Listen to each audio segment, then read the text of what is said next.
Hi. Two, Melanie? Two, Melanie? Is that when you have to leave at 2? Yes, I'm like, are there 2 screens of me? 2 o'clock, please. Yeah. That's what I was Two looking screens for. of you. Yeah, I was looking for another screen going, where's it? I know. Two You Melanies. never know. Yeah, well, you know. You never know with Zoom. So much for trying to be efficient. This is a very literal group, Carl. Right.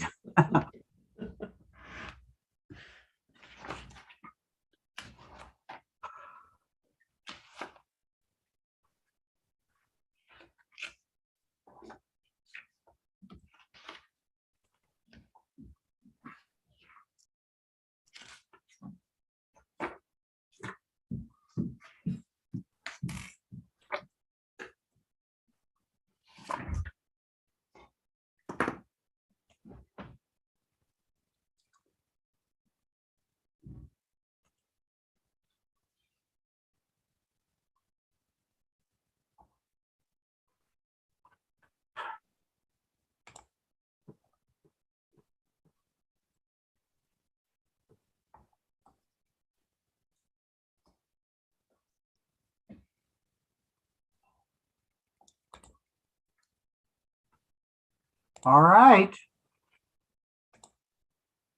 Joe, are we ready? You're muted. Yes, I am ready. Okay. All righty then. I have 11:59, so maybe give us Oh, 30 seconds or something, right. I'll wait 30 seconds. or whatever.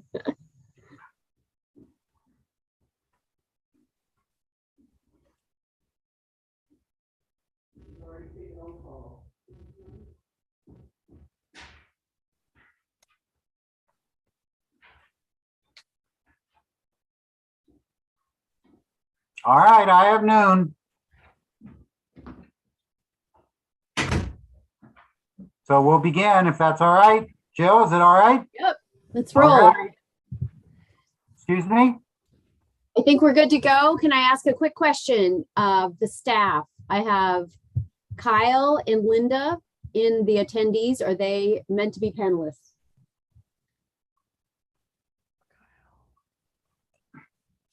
Linda McCarthy, Kyle Gauthier. You could make Kyle a panelist in case he wants to answer any questions when I get to the sidewalk project. Okay, I'll do that at that Thank time you. then. Okay, thank you. And Linda might have some comments about the development of Riverfront Triangle. I would guess that might be why she's here, or the Lavasser Street project. Okay, I just didn't know if they were meant to be panelists or if they're just coming in for comment. Thank you. All right, let's begin. It's Thursday, April 21st. It's a minute after noon, and this is the regular monthly meeting of the Missoula Redevelopment Agency Board of Commissioners. Call the meeting to order. The board is all present. So we have a quorum, and we have minutes of the March 17th, 2022 board meeting. Are there any additions or corrections to the minutes? If not, is there a motion to approve? I'll move to approve. Okay, Ruth has moved to approve. Is there a second? Second. Tasha's moved to, has seconded. Any discussion at all? If not, all in favor say aye. Aye. Aye. Any Aye. opposed? None. And those minutes have been approved. Are there any public comments or announcements? Jill? Yes. Ruth? I would like to thank Mayor Engen for reappointing me to this board and thank the City Council for approving it. I would also like to thank the board and the staff for making it such an honor to serve on this board. Well, that was going to be the subject of my public comment or announcement, which was that we are delighted that you were reappointed. You are a extremely conscientious, hardworking, valuable member of the board. I guess we're in an era where the approval of these things might not always be unanimous. Didn't But I expect think it that to one of the things that you bring more than certainly more than me, and I think more than all of us, is an understanding of the knowledge of the plans, the city's plans, and the plans for the district, and ensuring that what we do is in compliance with those. And it seems to me that part of the concern that was expressed by people about you is really concerns about those plans, and not about what we do, and we are of course bound to follow those plans. I find it a little bit ironic that we seem to be being asked by some people to go out on our own and ignore our responsibilities. And I can't imagine that anyone wants an MRA board or any other board that is governed by plans and the law to say, well, we don't care what that is, we're going to do things our way. So Ruth, it's a pleasure to work with you because A, you're a wonderful person, and B, you are a very valuable member of the board. Thank you very much, Carl. Thank you all. All right, any other comments or announcements? Carl, I don't see anybody with their hand up as far as our public. Okay. The only other announcement is that Melanie has to leave at 2, and we do have kind of a full agenda, and remind the staff, of course, that we've had the memos and we've read them, and so I don't want to cut anybody short, but let's keep an eye on the clock here so we don't lose Melanie's participation in something important. 318 to 322 Levasseur Street. Proceed without prejudice. Annie. Annie. Good afternoon. Good afternoon, Annie Gorski, Deputy Director here at MRA. I'm going to share my screen and show you.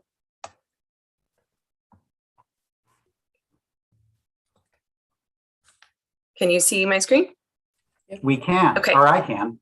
So the action before you this afternoon is proceed without prejudice regarding the demolition of property at 322 Levasseur Street. The blue arrow points generally to that location. You see Madison Street on the map, the Holiday Inn just to the left or the west of the property. There are a series of homes in that location now. The property that's under consideration today is one that is experiencing quite a bit of vandalism, break-ins. The property owner, Mark Edgel, has commented on some real safety concerns of this property. His desire is to demolish this building before the 318 Levasseur Street, given the unsafe condition. This is not an action, or this is not a commitment that we're asking of the board today for funding of this development. We're simply asking for your approval to proceed, to allow Mark to proceed with the demolition. In the case he were to come in for TIF funding in the future, this demolition could be an eligible expense. So that is the action before you. Mark Edgel, the developer, did share a couple of renderings. If you'd like to see what is planned in the future, he's planning to build 6 condominiums on the property. Let's see. So there's 2 renderings here showing that future development. And then again, the action before you today is here on the screen. I believe Mark Edgel is here with us today if you have any questions that I can't answer. So thank you. Okay. Mark, I see you're among the participants. Do you have anything to add? Not really, just to reiterate the safety concerns we're having. And, a lot of the trees are also dead around there, and we just want to make it a much safer place until we're able to start construction. Our employee who's living next door is having problems now with people trying to rip the boards off and get into the house. And there's a lot of very unsafe things in the house, and we just would like to get that work done sooner than later. Thank you. Mhm. Any questions, comments? Ruth, did you raise your hand? Yes, I did. Then I had to. Danny, could you unmute. stop sharing your screen? There we go. Thank you. Just please remind me, Mark, when do you expect to start construction, and when do you think you would bring a request before this board? Well, we're waiting on a couple of determinations from the city before we proceed with our final plans. So I hate to say next spring before we actually begin. Oh. I would rather, the goal was to be underway in June or July, but we've had some setbacks there. So as early as this fall, but I could see next spring being realistic Oh, okay. for actual construction. So we would try and come to the board for the other work ahead of that. Okay. I'm wondering if there's some infrastructure, and partly I'm wondering if there's some infrastructure needs there, like sewer or There is, yes. power. I don't know. I mean, Yeah. I know there's power down there, but is there sufficient? Yeah. All right. Okay. Nancy, did you have something? I do. This may be a little preliminary, but I think eventually or during the planning process, I'm in favor of the proceed without prejudice, but parking is obviously a problem in that area and needs to be addressed. Also, the drawings show skylights, but they don't show solar paneling, which I think should be considered for the building. It'd be nice if there was anything in the facility that would encourage recycling by the tenants. And looking at the site and at the drawings, it's not clear what the landscaping might be. And we haven't necessarily discussed so-called water-wise planting, landscaping before, but it's time, I think, that should be considered. So just for things to be considered by the project and by the board when it comes back to the board, I raise those issues now.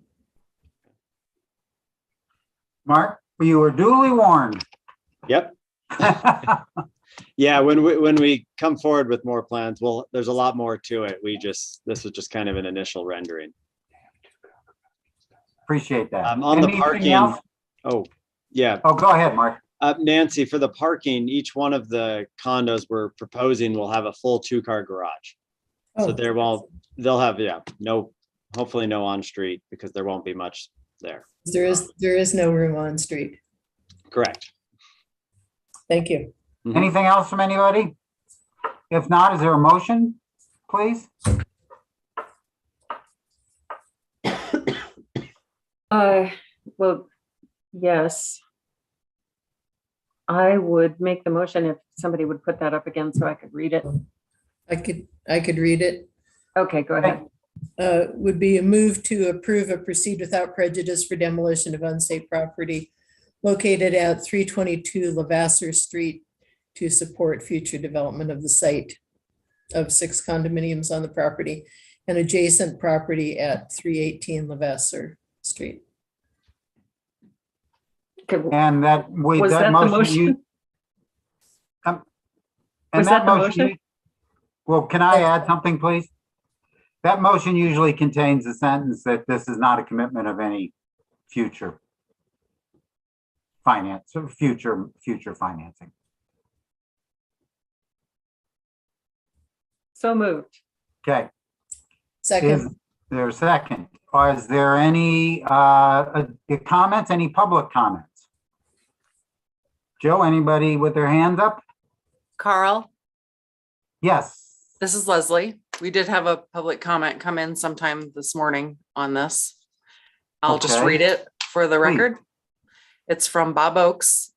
And his comment is, this is, of course, a much smaller project than the Bissinger Place development that was considered too far along in the process to discuss affordability requirements.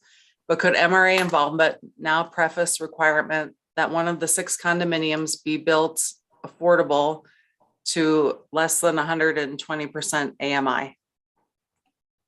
End of comment. Okay.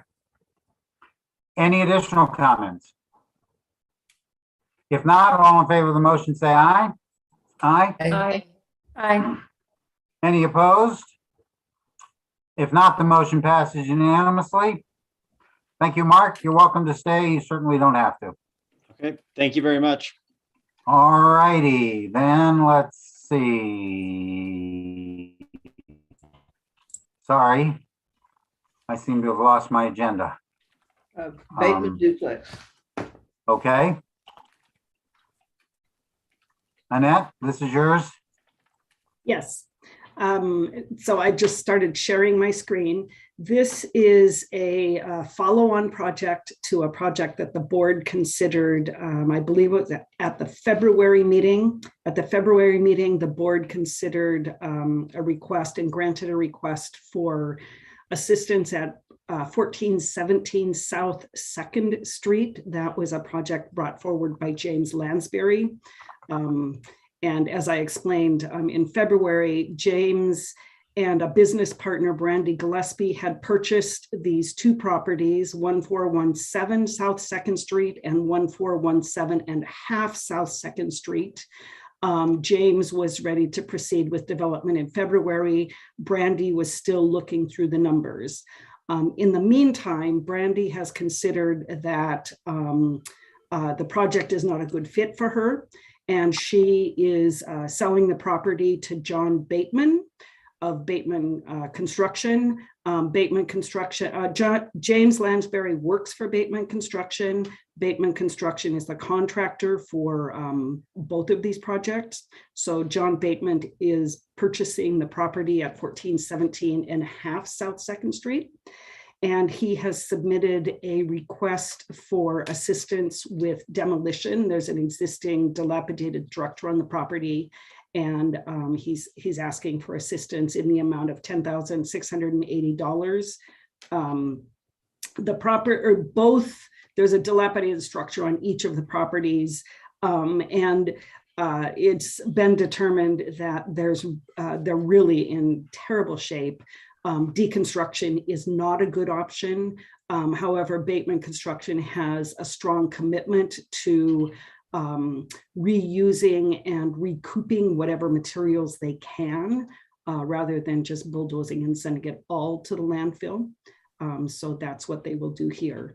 The resolution is to approve, or the staff recommendation and recommended resolution is to approve funding in the amount of $10,680 for demolition / deconstruction at 1417 and a half South 2nd Street West. Pending final closing documents. I think they're still in the process of closing on the property. And with that, John could not be here today. He's out of town, but James Lansbury is attending the meeting in his stead if the board has any questions. And I'll stop sharing. Questions? All right. If not, is there a motion?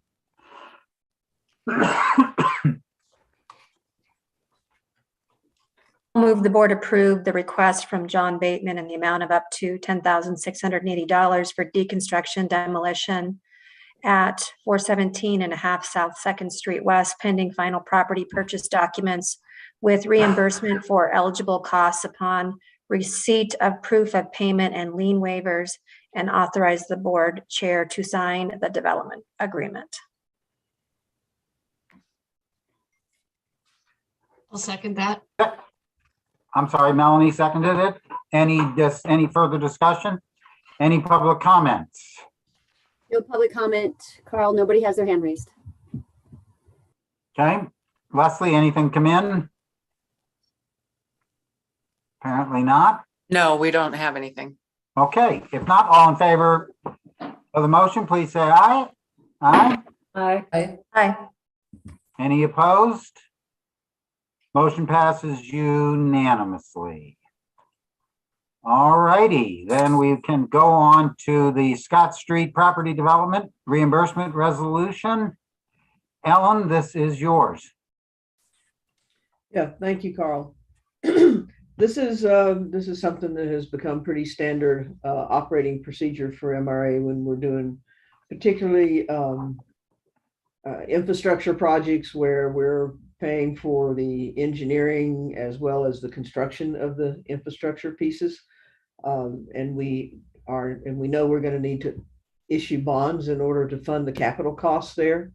What we do is we take a reimbursement resolution to this board, and then subsequently, if you approve it to the city council, which all that really does is it meets some federal requirements, IRS requirements that allow us, when we issue the bonds for the capital cost, to recoup the cost of engineering. You all approved the engineering costs, I think, in December or January. It's just north of $300,000. So by rolling that into the bond issue, we free up $300,000 in cash in the district for projects that come up down the road. And I've got to say that we're in the process of stretching this district a little thin. It's going to be interesting to see what comes in the way of new taxable value in August. Because there are some improvements that have been done on the west end of the district on North Reserve that we did not have any tax increment in, but that will be increment to the district. So we should get some assistance from that. But with these big housing projects, we're obligating money pretty quickly there. So I think to roll that engineering cost into the bond issue is going to be a smart thing to do when the time comes.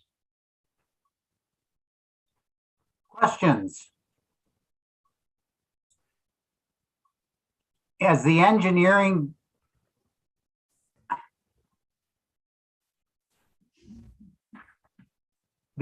costs we approved were, would you remind me again?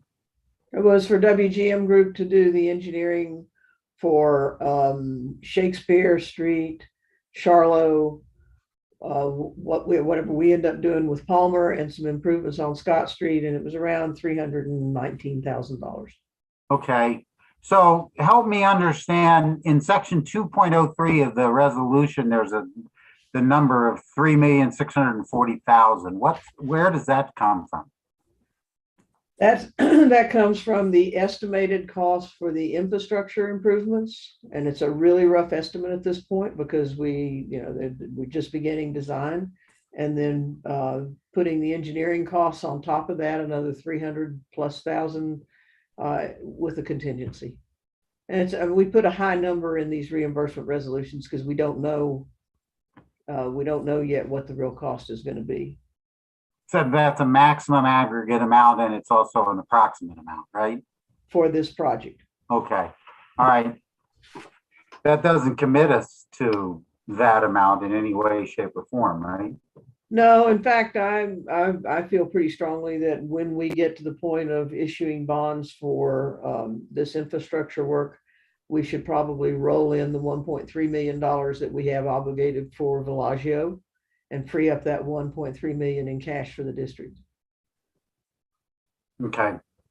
But we'll cross that bridge when we get to it. Does that have to be included in the 3.6 that's in the resolution or not? No, because we don't have any front end exposure of costs with Villaggio. Right. That's strictly their project. We're contributing 1.3+ million to it. All right. Okay, additional questions from anyone? If not, is there a motion to approve the reimbursement resolution and to direct staff to refer it to the council for its consideration? Also move. Okay, is there a second? I'll second. Ruth is seconded. Is there any further discussion? Is there any public comments? Nancy. Oh, I just have a comment. I think that this continues the responsible action that the MRA takes to keep the district viable by reimbursing funds that it's invested in the district.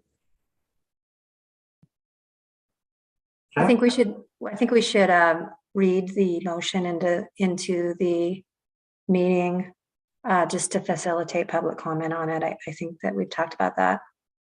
Okay, so the motion is to approve the reimbursement resolution and direct staff to refer to city council for consideration with a recommendation that the council approve the resolution. If that.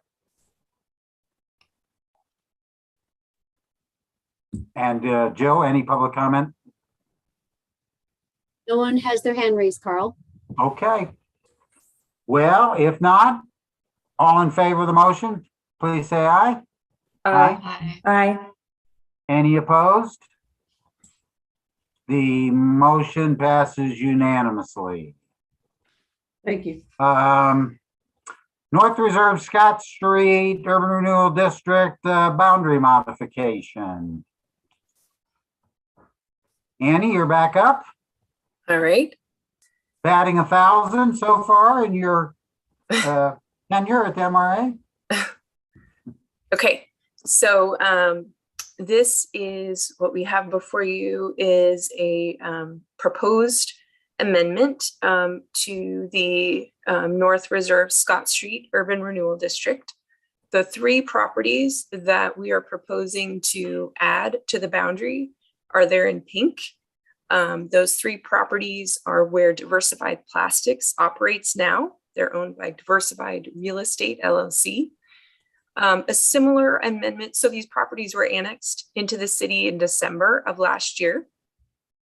A similar amendment occurred in 2015 to bring in Consumer Direct and Brett's RV. There is language in the urban renewal plan that gives city council authority to amend the urban renewal district from time to time by ordinance. And then there are also several goals in the urban renewal plan that speak to, speaking to bringing property into the urban renewal district as properties are annexed. There's also several goals related to supporting infrastructure expansion and road improvements. So this property is at the corner of Howard Razor Drive and Grant Creek Road. So this schedule is in your packet in the memo. The key thing here to highlight is that if you support a memo or a motion today to move forward with the amendment, the next step would be to go to the committee of the whole in early May, and then later the city council with a public hearing planned for May 23rd. Public notice, we have a mailing to all the property owners in the district planned, as well as to the taxing jurisdictions, as well as a newspaper ad. So those would all occur in mid-May prior to the hearing. If council decides to take action the same night of the hearing on the 23rd, the ordinance could be effective on June 22nd. And then we would submit this whole package to Montana Department of Revenue. This is the proposed recommendation today. I can stop sharing and you can discuss. I'm happy to bring that back up in a minute if you'd like. Thank you. Questions? Yes, Nancy. Would you please remind me why these properties were excluded from the district? My understanding, and Todd and Ellen, you're welcome to add, is that originally both of these all three of these parcels where Diversified Plastics occupies were outside of the city. They were in the county. We did expect that over time these properties may decide to annex and want to be added to the district. So they were included in that original study of blight that was done for the urban renewal plan in 2013. Does that answer your question, Nancy? Yes. And I'm glad to see the schedule here. I noticed that for the council public hearing on May 23rd, that there's a mailing to the property owners of the May 23rd public hearing, but is there any public notice given to property owners of the committee of a whole? The committee of the whole frequently makes decisions that are just passed on to the council. So is the public notified of that committee of the whole meeting on May 4th? That is something I can check with the city clerk's office about. I know those agendas are posted online. I don't know what additional notification is done. There will be the newspaper ad that's posted on the 15th and the 22nd of May, and that's notifying the public of the public hearing.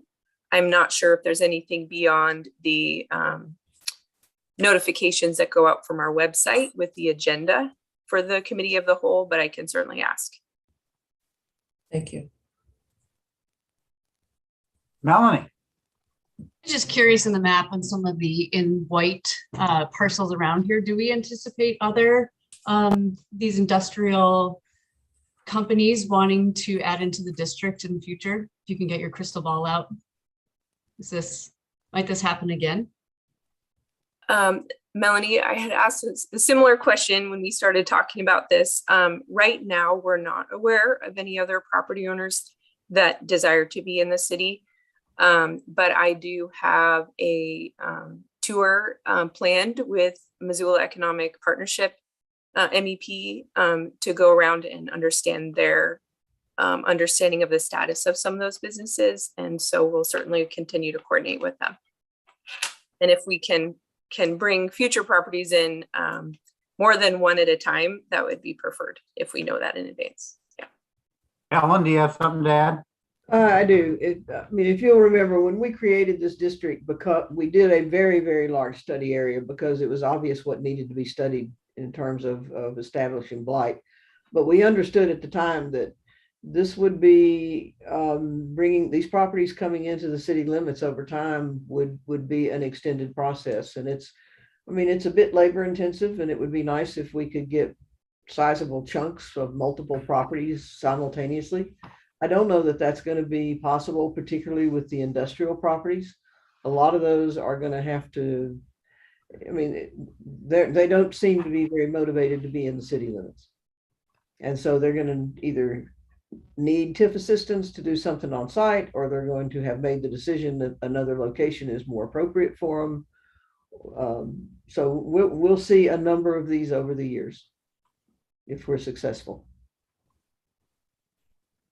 Yep. Anything else? I have a couple of questions. First is, what happens once it goes to the Department of Revenue? So my understanding is that they've actually asked for sort of an initial letter from us after the initial council meeting, giving them, notifying them that we have interest in the boundary amendment, and they will contact the centrally assessed property owners, and then after the final package goes to them in June, they do their analysis, and my understanding is we could hear from them within the next month. So Todd, I don't know if there's anything more detail you want to add there. I think their main role is to certify the value of the properties within the new boundary. Okay, I get it.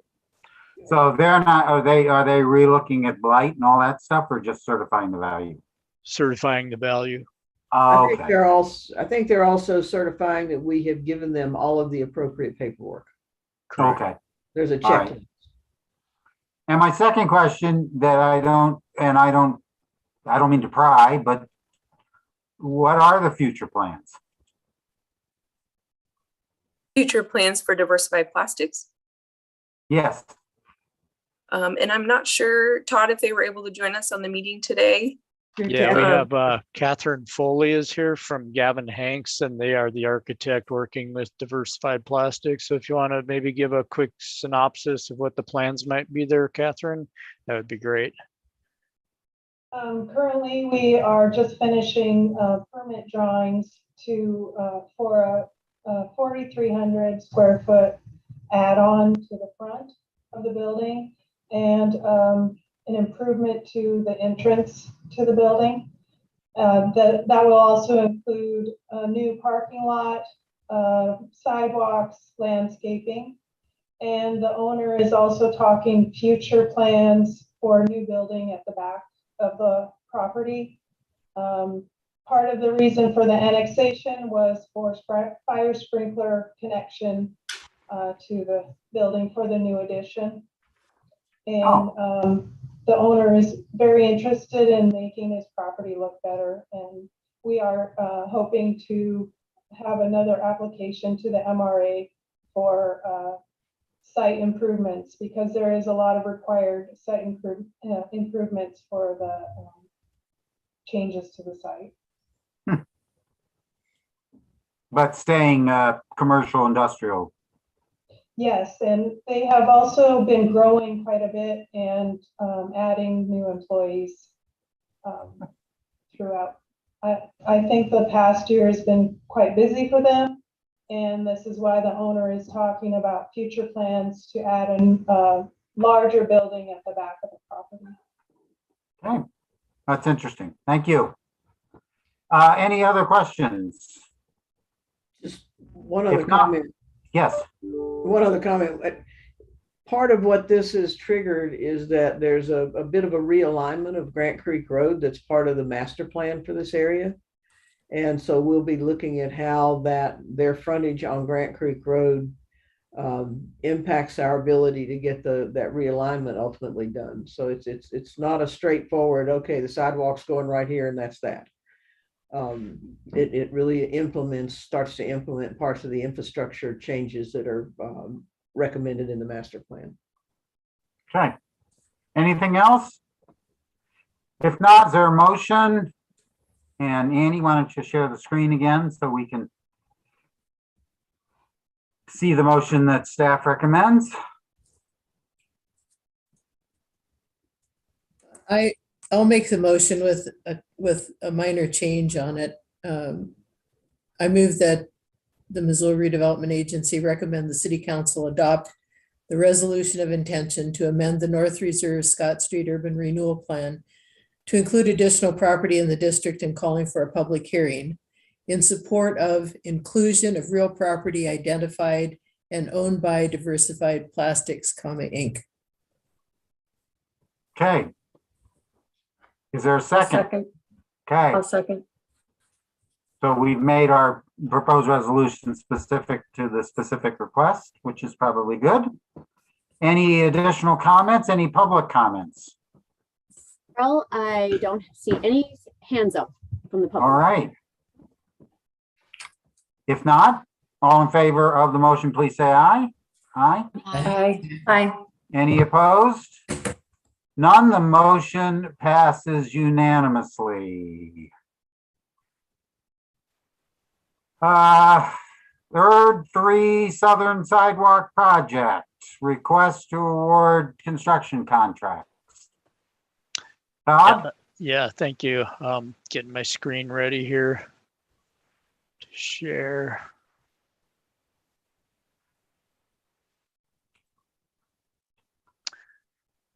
There we go. Do we have the map up of the sidewalk project area? We do, or at least we Okay. do on my computer. All right. Well, in respecting what the chairman said about having read my memo, I won't go right through that in order to get moving on in time here. I'll just say we first presented this project to the MRA board last June as a CIP item, and it was included in the MRA FY22 fiscal year budget. And so the map shows the purple line being the boundary of the urban renewal district. We're down in the very south end of the district on this project, and the red lines are the sidewalk segments that will be constructed as part of this southern sidewalk project.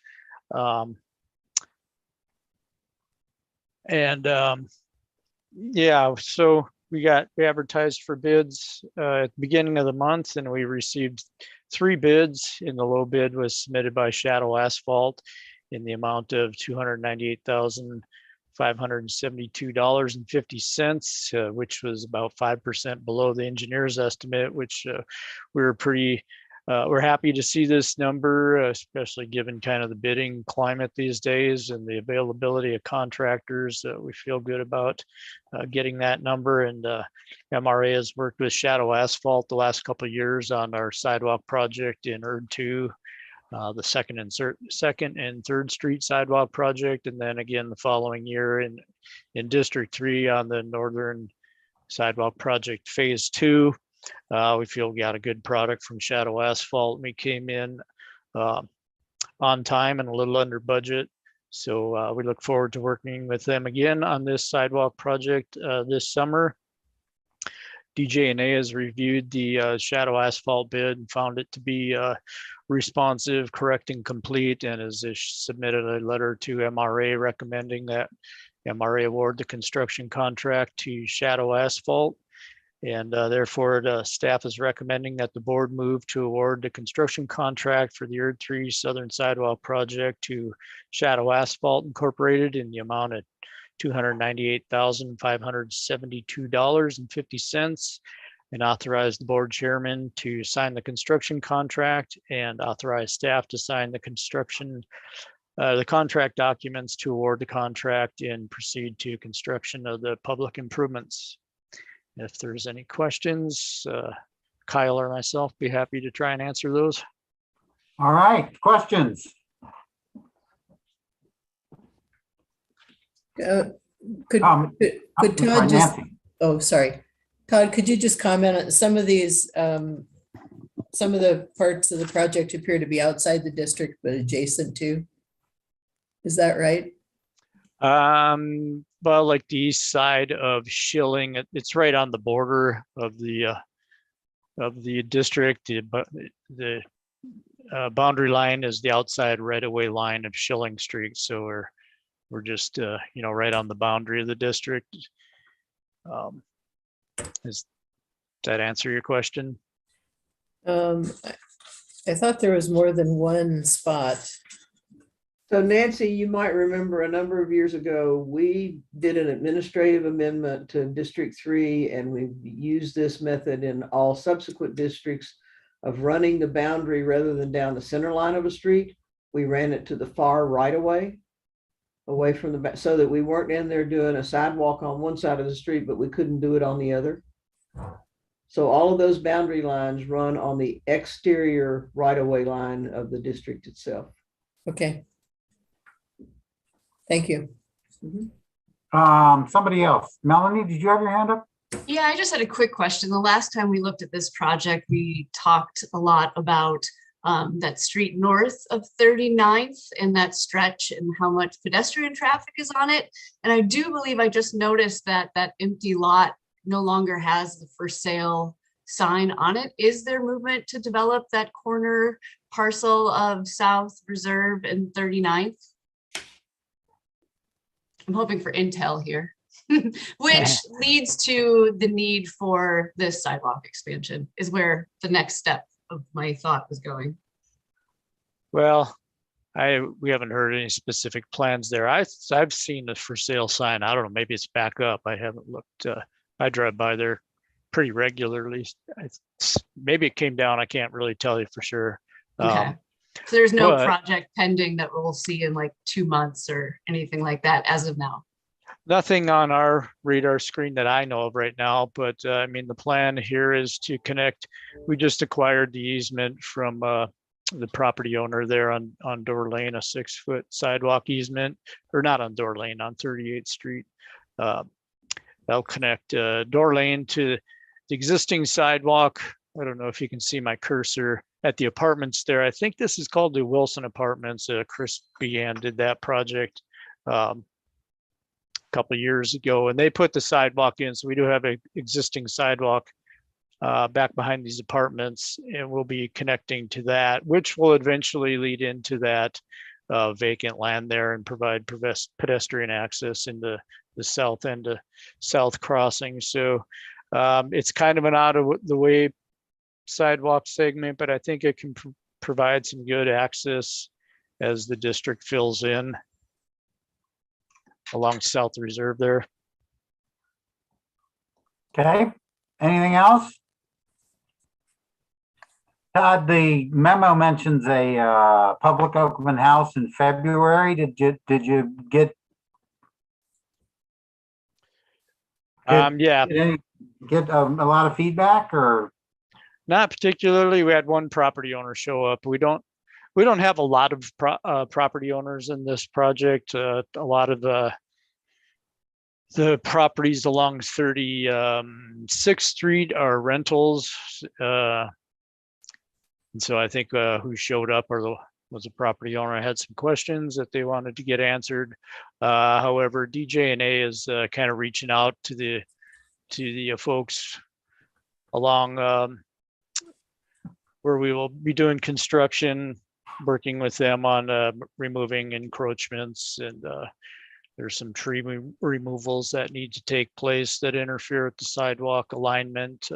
So I think there's some one-on-one communication happening with the owners between DJ&A and the property owners and MRA. So yeah, Okay. the low Thank you. turnout didn't really concern us. All right. Anything else from anybody? I don't see anything. If not, is there a motion? I'll move the board approve the award. Excuse me, let me start over. I'll move that we award the construction contract or approve the awarding of the construction contract for URD3 Southern Sidewalk Project to Shadow Asphalt Inc. in the amount of $298,572.50. Authorize the MRA board chairman to sign the construction contract and authorize staff to sign the contract documents to award the contract and proceed to construction of these public improvements. Thank you, Tasha. Is there a second? Second it. Melanie is second. Any additional comments? Jill, any public comments? I don't see anybody from the public attendees with their hand up, Carl. Okay. Give them a minute because we kind of did that quick. Alan?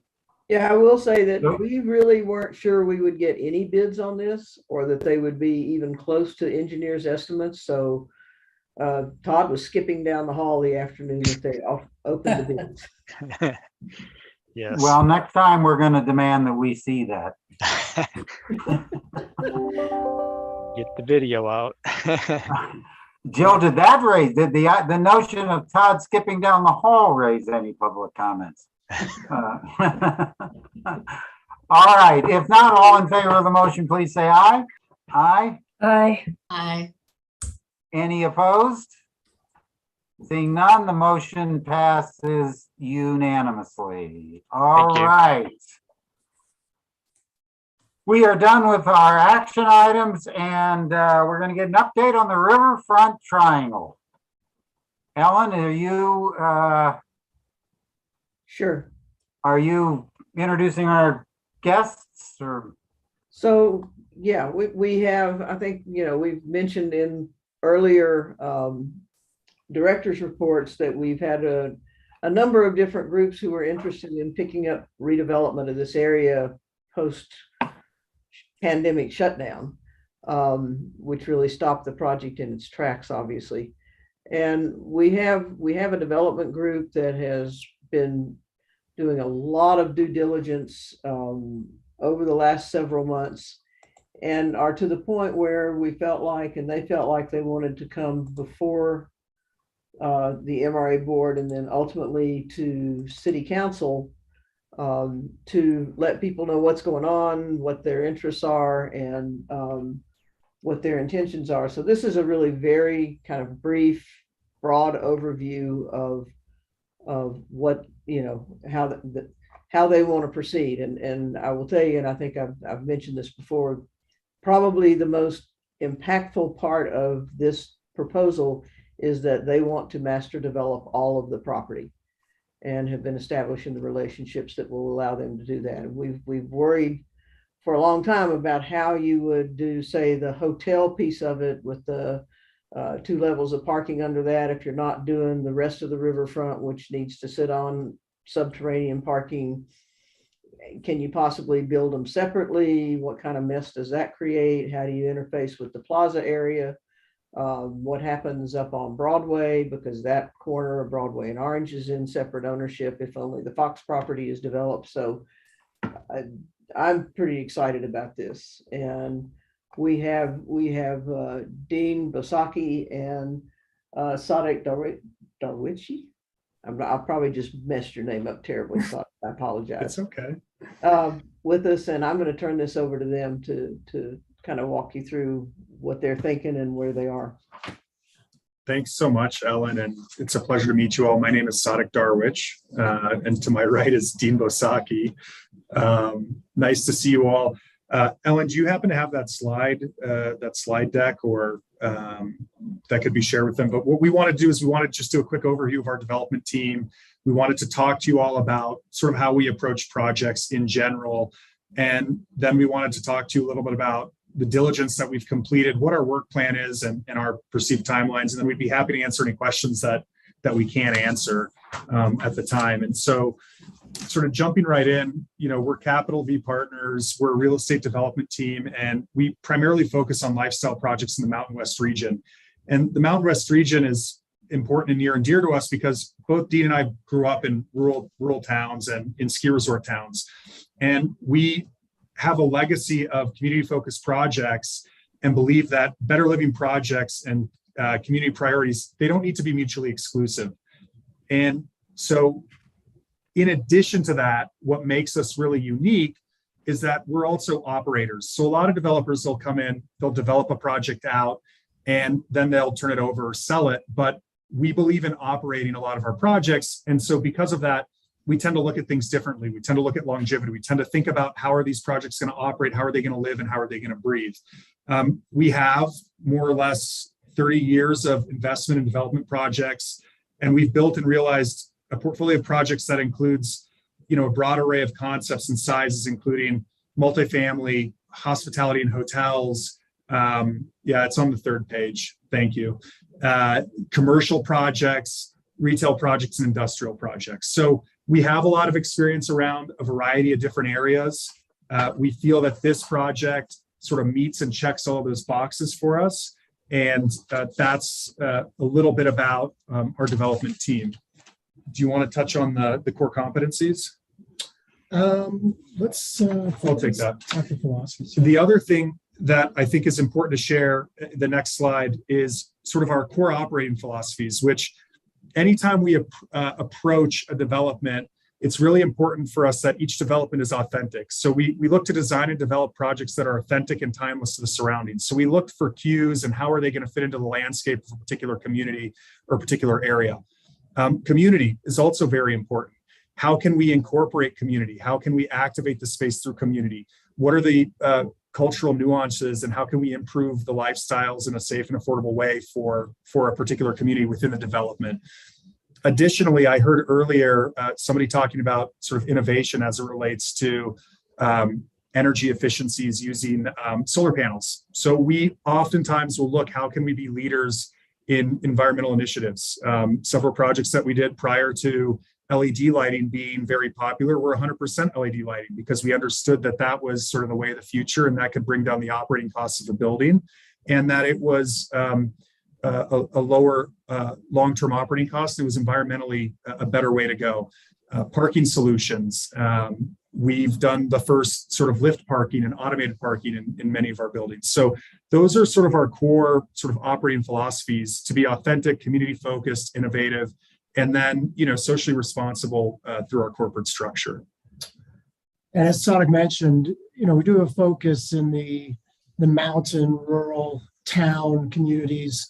And I think something that makes us unique in the fact that we are investing in rural towns is that we have the ability to fund transactions of very varying sizes, small projects to very, very large projects. In fact, projects larger than this.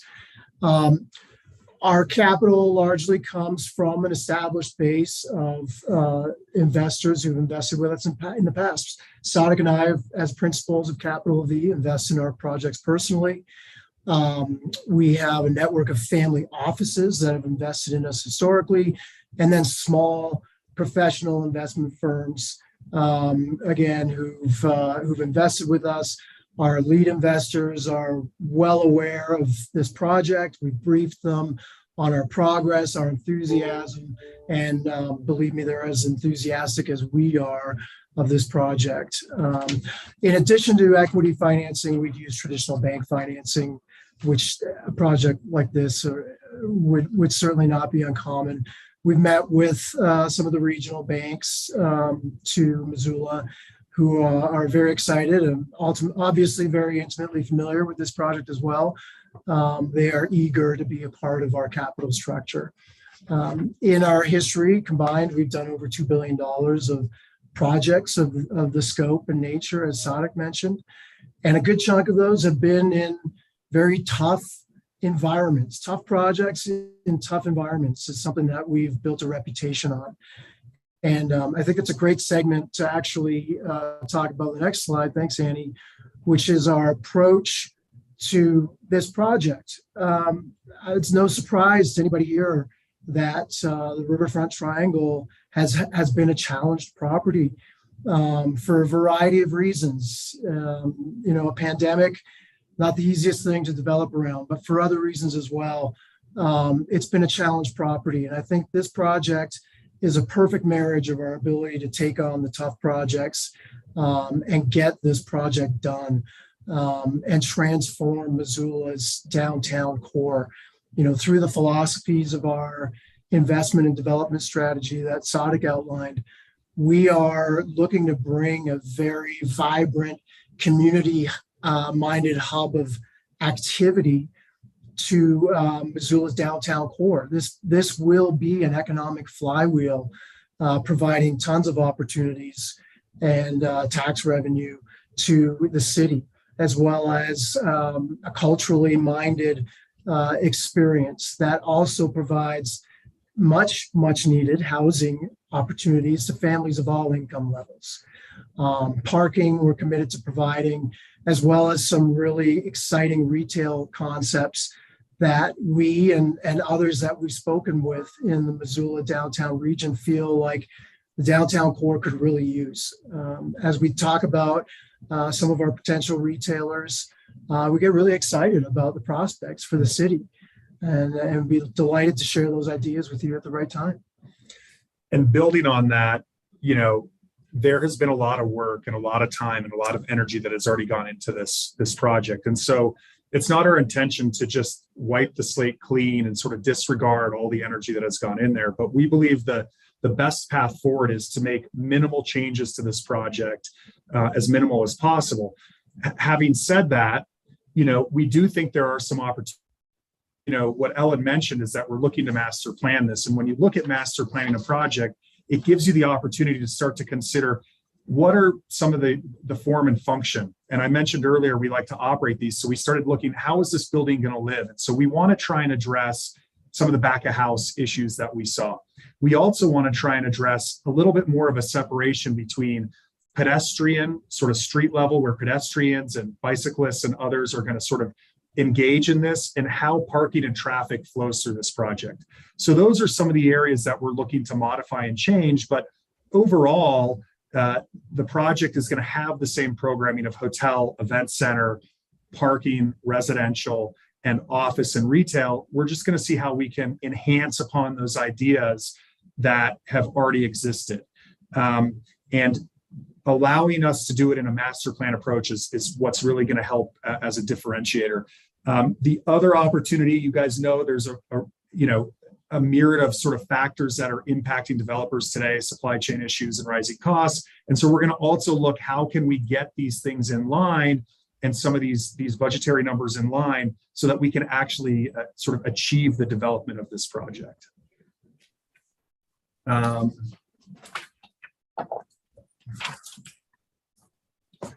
I've been personally sort of following this project since it sort of came out. And when the opportunity arose to have a look at this, I was very excited because of me following this for many years. And so, as Ellen mentioned, we've spent the past several months really digging into the due diligence, meeting with the various partners, trying to understand the main components. And at the end of the day, we've gained a real comfort with what are sort of the hurdles and what are the areas that we need to work on, what are the long pull items and what are the short pull items. And, we feel that we're at a comfortable place, obviously sharing ourselves and our ideas with you as we move this project forward.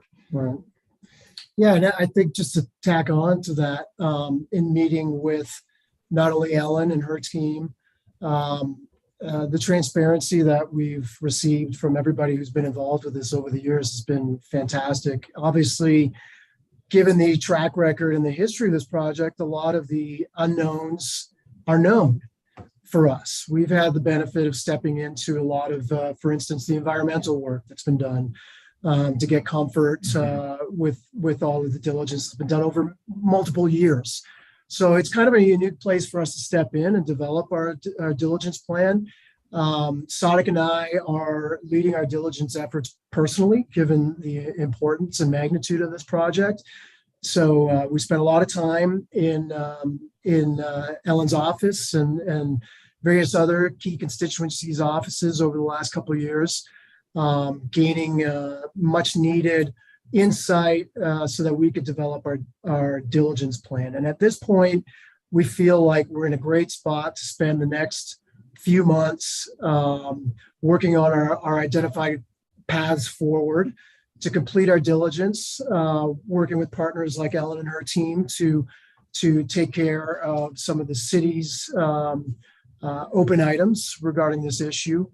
And we are comfortable in the fact that stepping into this project, as Sadik outlined, we can move this forward on an expedited timeline. There certainly are headwinds in this industry. There's certainly headwinds in getting contractors to talk about timelines.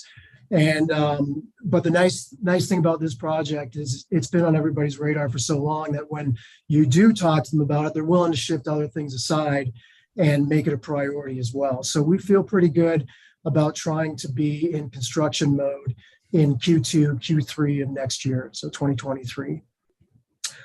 So with that, we'd like to thank you for inviting us to speak today. It's been a pleasure getting to know you by Zoom. We look forward to meeting everybody in person someday, and hopefully we get to know each other intimately as this project unfolds. We'd welcome any questions you have. Well, thank you, gentlemen. This is interesting as hell. I think clearly as we go forward, there'll be a lot of questions, but in terms of today and, very general, I guess I'd open it up to other board members for questions for Dean and Sadik. Did I pronounce it right? Yes. All right. Yes, Melanie. I have so many questions and I'm so excited, but just very basically, where are you zooming from? And did I notice, do you have a storefront downtown, an office downtown now? In downtown Missoula, we don't have a storefront in downtown Missoula, but we are zooming from Wyoming. Okay. I noticed capital something on a window and thought that was you guys, but welcome. Not yet. Welcome to Missoula. Thank you. We are, your enthusiasm is radiant, and we've felt it throughout the last several months of getting close to this as we talk to people about this project and our ideas and agree with Carl's overarching comment. There's plenty of questions and there'll be plenty of time to dive in deeper, but it's great to get this kind of reaction from people that this project clearly means so much to the city and has been such a thorn in the side for so long. Man, it would be such a personally gratifying experience to see this done and bring this to life in such a deserving city. Okay. Now, yes, Ruth. I'm excited to see this project start too. I'm excited that you're looking at it as like one project and not doing it piecemeal. I'll be really happy to see something happen there. And I also appreciate that you mentioned your commitment to social responsibility. It's important to the city of Missoula and to the MRA to consider both sustainability. You mentioned the solar panels, and equity and housing and a broad range of housing? Or can you talk about that a little bit more, your commitment to social responsibility and equity? Yeah, thank you for the question. It's our intent and our hope that there'll be a variety of housing types and styles within the development. And so when you talk about various types of housing, we hope to see the word that we use, workforce housing, as well as sort of free market housing and other types of housing.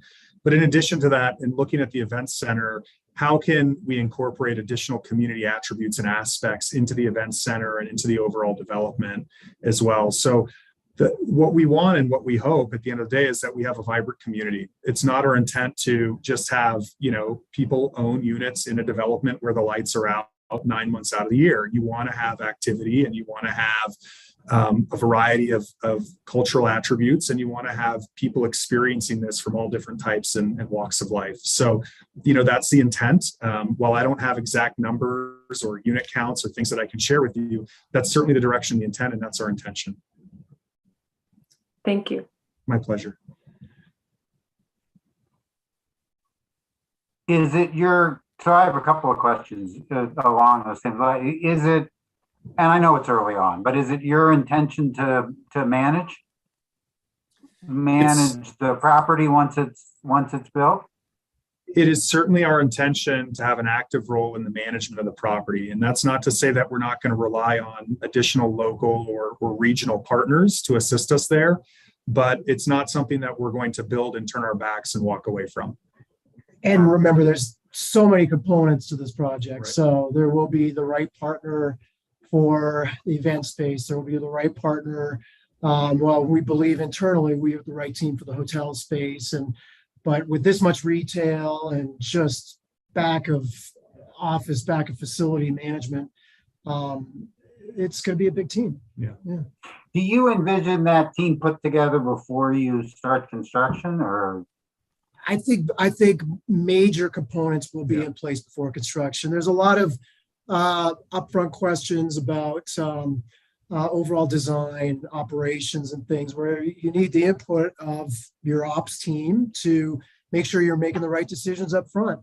So that's how we've kind of always operated. Don't get behind the project by making decisions without the key personnel who will be behind the wheel and dealing with it at the time.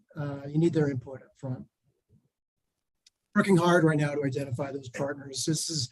And would you imagine that as we go through the process of reinstituting or changing the existing agreements or the structure of the existing agreements, that those operators would be part of that process too? I think it depends. I think in some regards, we're the operators of some of it, like we mentioned. And as we look at those agreements, there's some work that we have to do with Ellen. And if we need to bring in partners at that time, we certainly will.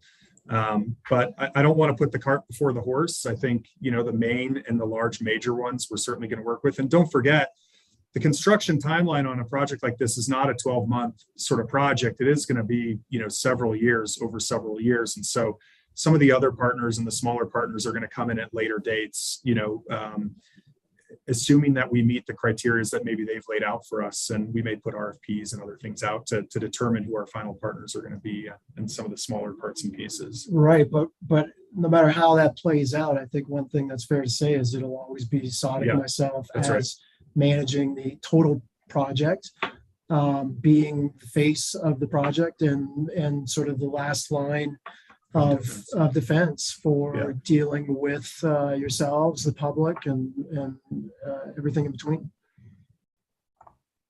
And I apologize for this, but I'm kind of an nincompoop. So at some point, could you send us pictures or descriptions of something you've done or things you've done before? Absolutely. Sure. Yeah. I was happy to send a full list of the portfolio. Okay, other questions? So I guess I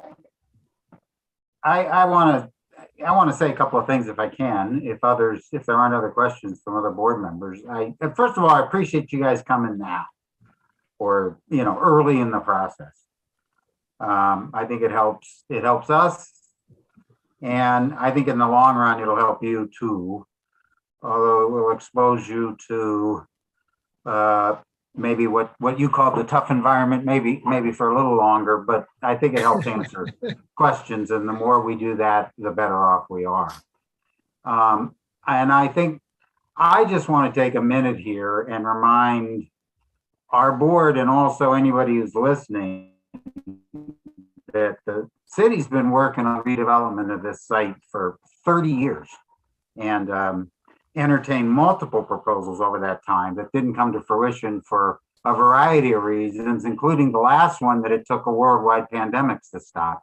And who knew that was going to occur? But this project, I think we need to, at this point, now that we're talking about it again, I think we need to make a record of at least what we saw all along as the advantages of this project. It's redevelopment. It redevelops a blighted area.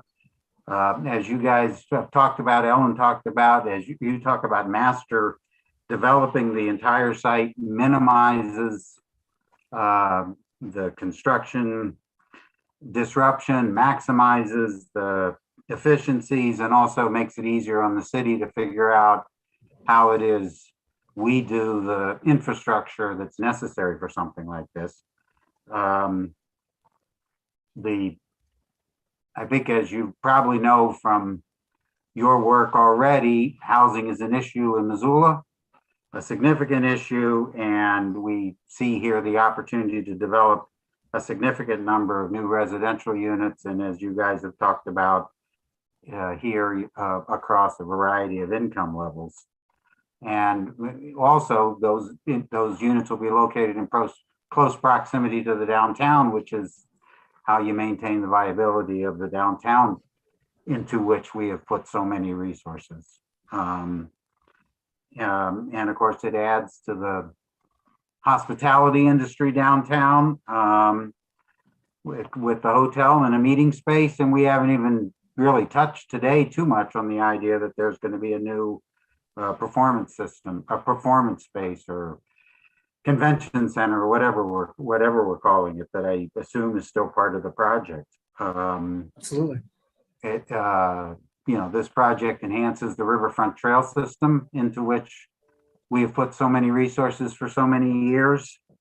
It provides opportunity for new retail businesses. You guys talked about that. That's very important to us because one of the critical things that's part of our plans that we have to follow is that our projects are supposed to, one of the goals of our projects is to generate new employment opportunities. And I think, we have that opportunity here.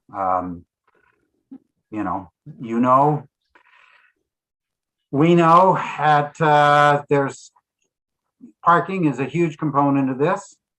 It's going to add several hundred parking spaces, a significant number of which will be open for the public. And of course, parking is always an issue downtown, and you guys talked about, and we recognize that this will expand our downtown across Broadway.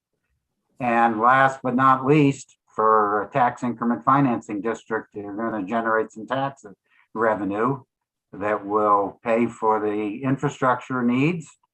We'll make sure of that, and that will inure to the benefit of the taxing jurisdictions when the district sunsets.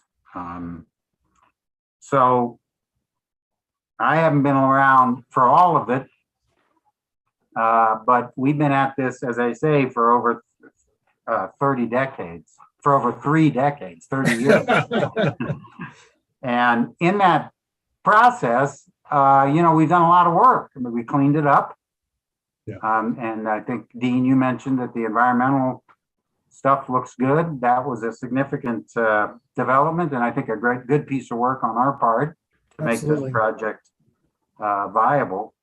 There there's a master plan for the area and master and zoning that may need some work, but still that's something that was done with the work of the city council and approved by the city council. And in the most recent redevelopment efforts, going back to the whole Hotel Fox thing, project, that involved several parking studies, a conference center feasibility analysis, at least 2 hotel feasibility studies, market analysis around housing and what types of businesses are best suited for this development. So this is not fly by the seat of our pants stuff. And I think it's also important that we recognize something that you recognize, which is that the multiple agreements that were put together for the Hotel Fox property project outlined very specifically some of the features of this project. Those were made public. They're part of the public record. They were approved by the city council. And as far as I think we're concerned, those represent the direction that we need to head with this project, you know, as given to us by the elected policymakers of the city. As you guys come forward and say this modification or that modification, those will be discussed, those will be negotiated, and those will also have to go to the elected policymakers. So it's a good project with a huge history. And all I can say is that I think we're looking forward to working with you guys to see if we can finally make this happen. Oh, us too. Thank you. Does anybody else have anything to add? No, I just want to say thanks, Carl, for reiterating the benefits of this project, Well, which are many and important. Right. So thank you for reminding everybody of that. well, I think it's important that we do that every now and again. We tend to sort of stick with the business at hand and not go back and reiterate that stuff time and again, every now and again, and get ourselves into trouble. So, well, with that, gentlemen, do you have anything else to add? I appreciate your comments. Honestly, it's been an honor for us to be here today, and we look forward to many more conversations like this. Okay. Thank you. Well, I think so do we, right? All right. Gentlemen, thank you. Thank you. Take care. We'll be in touch. We certainly will. All right. Mountain Line Facility. Yeah, Peter Walker Kelleher here, and I realize that perhaps I've hijacked Colin's spot. He forwarded me his invite. Colin, are you with us? That would be a concern. He is in, so I'm upgrading him to a panelist now, so. Gotcha, okay, okay. Thank you for renaming yourself, Peter. You're now officially Peter. Okay, well, I was Ellis before because I realized the last time my Zoom account was used, it was my son, so that's good. I'm going to say that I'm a little concerned about that Riverfront project because I have a feeling that our very competent MRA board and staff will feel like their job is done after these 30 years. And if you're finally successful, people might start to drop off. So that could be a bad thing for the city. So that'll be my only comment on that. Let me go ahead and dive into the Mountain Line presentation. You could give us something equally as complicated and then we would, have another challenge. I assure you this is going to be much less complicated. However, we do need MRA participation. And so, yeah, that maybe will be a reason for you all to hang on a little longer. Another super important project for the well-being of our community. And that relates to the future of Mountain Line's acquiring a new site so that they can accomplish many of the goals that are tied with transit. I have 2 goals today and we'll keep it brief. Maybe I'll have 3 goals. 1 will be keep it brief. 2 will be let you know about what our plans are as it relates to potential new facilities for Mountain Line. And then 3rd would be to solicit any feedback or questions that you might have. Kyle, go ahead and advance it if you would, please. So here's a summary of the community benefits. And that first one has to do with supporting service expansion throughout the city. Mountain Line has a strategic plan through 2060 that calls for more than doubling its service. And in order to become that transit agency that is envisioned by this community, they need a much bigger site than they're on today. They're sitting on 2 acres. They probably need 8 to 10 acres in order to fulfill their mission. And part of that mission will be transitioning to an all-electric fleet. And so the facility that we're going to talk to you about today, which would be in the North Scott Street neighborhood, will be an all-electric facility. There may be still some gas-powered buses over there, but they would not be fueling there, and it would be part of a plan to transition to all-electric by 2028. Kyle, if you can jump back for just a second, I want to just hit a couple of other community benefits. Right now, we're zeroing in on 2 potential sites. One would be out on West Broadway, very close to the airport, and the other would be in the North Scott Street area. And there will be a big difference in terms of what are called deadhead costs, and just essentially those costs associated with buses that are traveling empty from the bus storage facility to where they begin their route. And so it's on the order of $300,000 to $400,000 per year difference, depending on whether they're located out by the airport or North Scott Street area. North Scott Street, as you guys know, is surprisingly close to downtown. A lot of their bus routes originate at the downtown transfer station. And so proximity to that location reduces costs. So this is really a into perpetuity type of cost savings. Once they do leave, eventually, probably the highest and best use for their current site there on Shakespeare Street, right next to the railroad tracks, which is about 2 acres, would be for residential, fairly high density residential contemplated in that area. And then I think another benefit, and we will hit on one of the renderings, which gives a look and feel for the facility, the type of facility that's being contemplated, is that it will help reinforce the design standards that have been envisioned for the North Reserve Scott Street area as part of that master plan. And as you all know, when you bring in high quality architecture, it's inspiring for the surrounding properties. And so we really think that this is an opportunity to catalyze the architectural standard, the sense, look, and feel of that place, even though the use, as you will see, is not necessarily exactly what the city imagined with this master plan. Kyle? Let me just talk to you about the area that we're contemplating. So this is the North Scott Street area. I'm sure you all have looked at different versions of this map many times. We've got highlighted in there a reddish square. And so that's the general location. It's just to the north of Rogers Street. And then it's bordered by Burns Street on the west, Bulwer on the east, and to the north is Otis Street. Kyle? Here is another one of your products. Back in 2015, 2016, as you guys know, MRA commissioned the planning study for the North Reserve Scott Street Master Plan in August, and Ellen would need to clarify the nature of this update. I don't know as it's been officially adopted, but it's this site plan here is reflective of the latest thinking as it relates to the development of that area. And Kyle, I don't know if you're in a position of putting your cursor over the kind of the subject parcel that we're talking about. Yeah, right in there.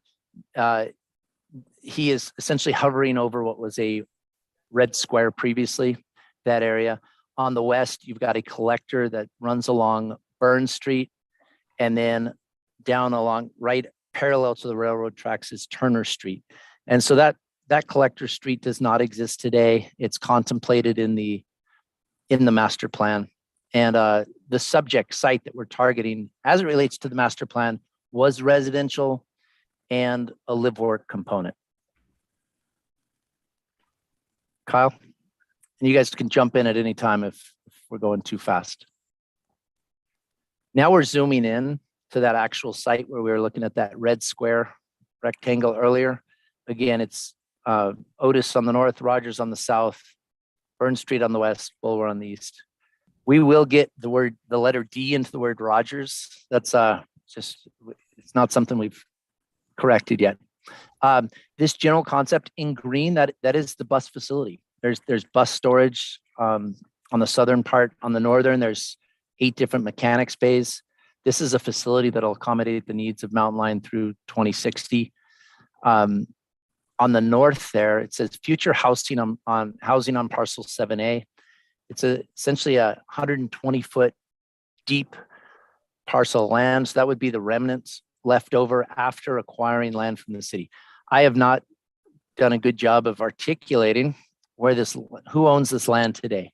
So the southern half of this area, what we labeled parcel 11 on a previous slide, and it has the red dashed line around the perimeter. That is current site for Prentice Lumber. It's a privately owned parcel, 5 acres. Just to the north of that is city-owned land that was previously contemplated for use by the cemetery, and latest plans suggest that the city will divest that land.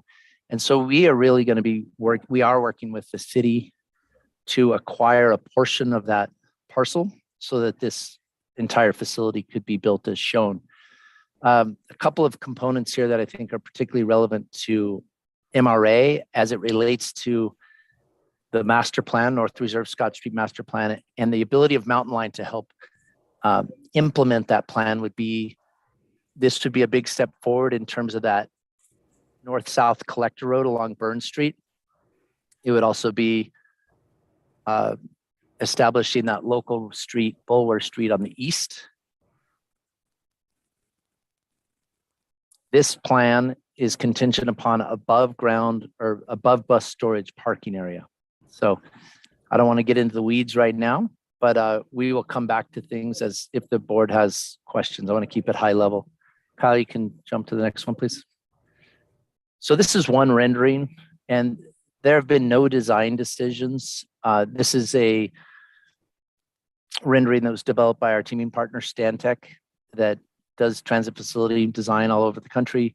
It's one that's been well received by Mountain Line, and I think it helps to give a sense of the level of quality that would be anticipated associated with this facility. It's not going to be just a big chunk of concrete, but it's one that's going to, from a visual perspective, enhance the surrounding community. Thanks, Kyle. I'll just briefly touch on this second concept. This is a newly generated concept. Ellen and Annie, we've been in communication with them and just recognize the costs associated with above grade parking, whether that's a parking garage or above the bus storage area. It's expensive. And so we are contemplating an alternative concept that is still getting finalized, but this would be ground level parking. And Kyle, if you can kind of hover around the roughly 100 parking spaces that are shown there, just to the south there of the housing. And so that's parking that would both serve the needs of Mountain Line. It would also serve the needs of the future contemplated housing to the north, and really represents an opportunity to decrease our overall development footprint by virtue of shared parking that would be readily accessible both to Mountain Line's facilities as well as to the housing there. Go ahead and advance, Kyle. And we're going to move through a lot of these slides right now. We've got a number in here. So if there's a specific question that we need to go back to, we will. Go ahead, Kyle. I think we can just keep going.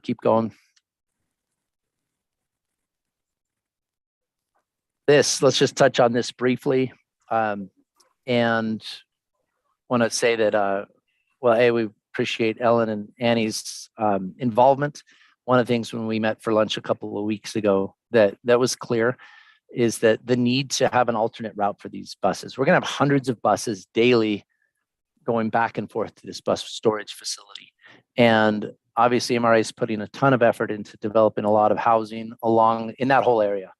And last thing we want to have happen is all this bus traffic going through all those residential neighborhoods. And so a key component probably for this to be a good location for our community for the bus facility would be that connection along Turner Street is established so that the buses, unless they're going to pick up people that live in those residential areas, would be effectively traveling through this industrial area from the bus facility down Turner Street and then turning a right onto Scott Street.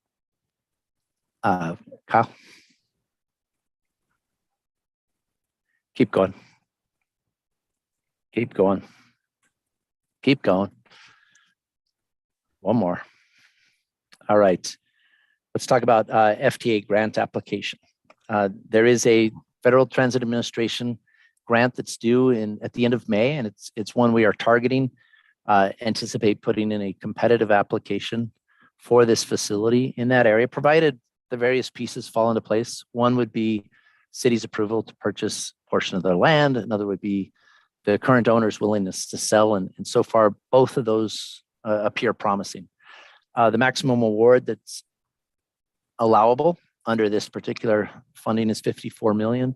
They require that a total of the total project cost, 20% of that is a match. And so the math works out that 25% of that maximum award, well, I guess we would add 54 million plus 13.5 million match, and you get a total project cost of 67.5 million. 20% of that is the 13.5 million. Today, Mountain Line has been planning for this for several years. They have stockpiled roughly $10 million. So significant match in order to optimize the ask and reach for that full $54 million. And we do anticipate a facility that will cost even more than that long term. An additional match of roughly 3.5 million would be required. And so that would be an ask that we would like to have conversations regarding over the next several weeks as we develop these cost estimates. So the match as it relates to MRA funds that would be allowable are really only those funds that directly contribute to this project. So anything that's along Turner Street would not be allowed as a match. But things such as those things that need to happen in order for Mountain Line to go there, such as a water extension or a sewer extension or enhancements to the right-of-way around that perimeter, those would all be potentially eligible matching funds. Bricks and mortar as well, although I recognize certainly the limitation of MRA's ability to bond and to fund such things.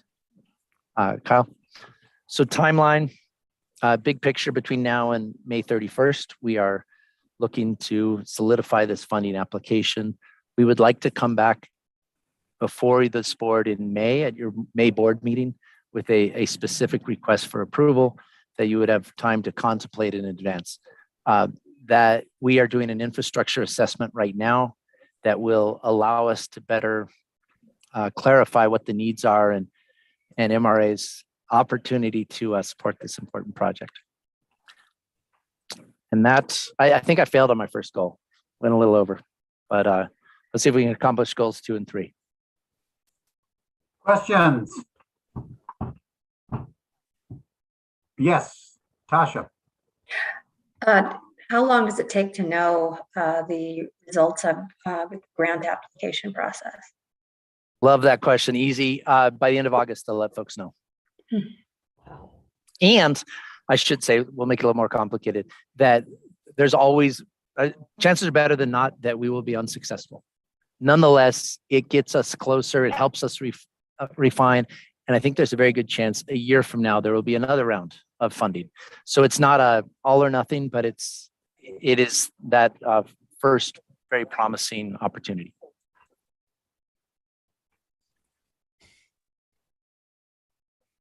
Yes, Melanie. You may have said this and I missed it, but was there a neighborhood outreach component in finding the site? Have residents in the area been talked to about it? Colin, do you want to speak to that? We've not done resident outreach yet. We've started doing Title VI analysis as required through the FTA, which is it springs to the civil rights efforts. And right now there are no, per the FTA, there aren't residents that are immediately affected. But we would continue that, and we would expand the scope as we anticipate the city anticipates North Scottsdale area growing and increasing. Certainly, our goal is to be good stewards and good neighbors. As we move, we're at 43% electric right now, and the facility we're going to be building won't be any in-ground tanks. So fuel, any toxins as it relates to, pollution, smells, noise, we're really going to be able to reduce a lot of those concerns and issues. And the goal obviously is to be fully electric. We still are a leader in that category.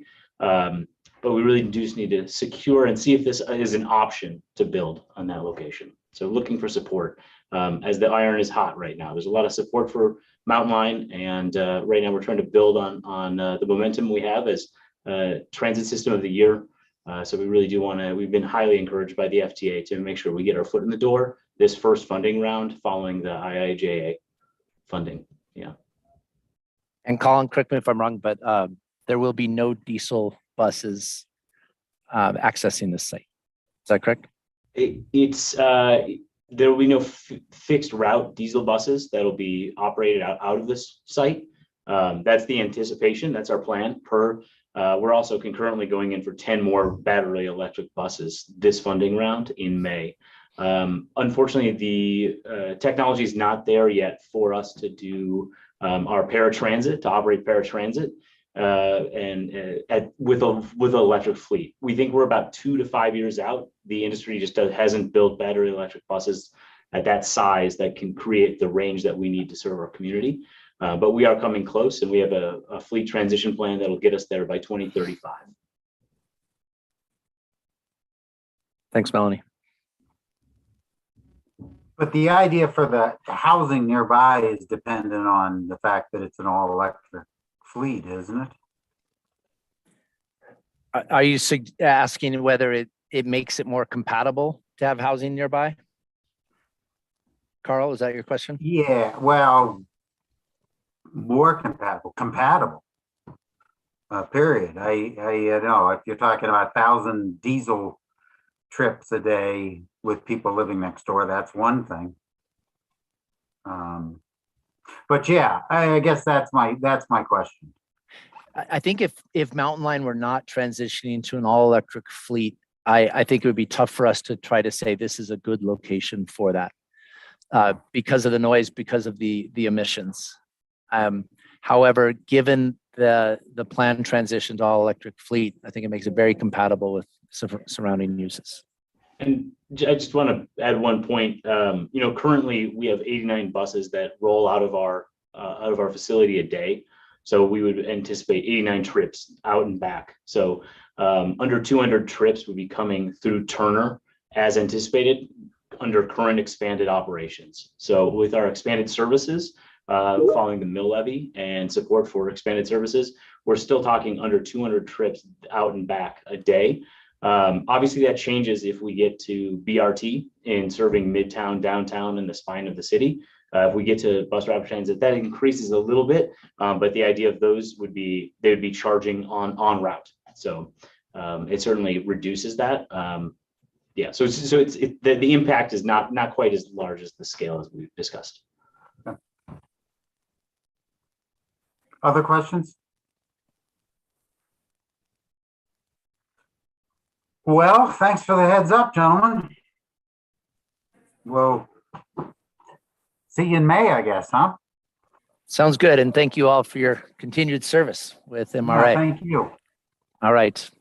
All right.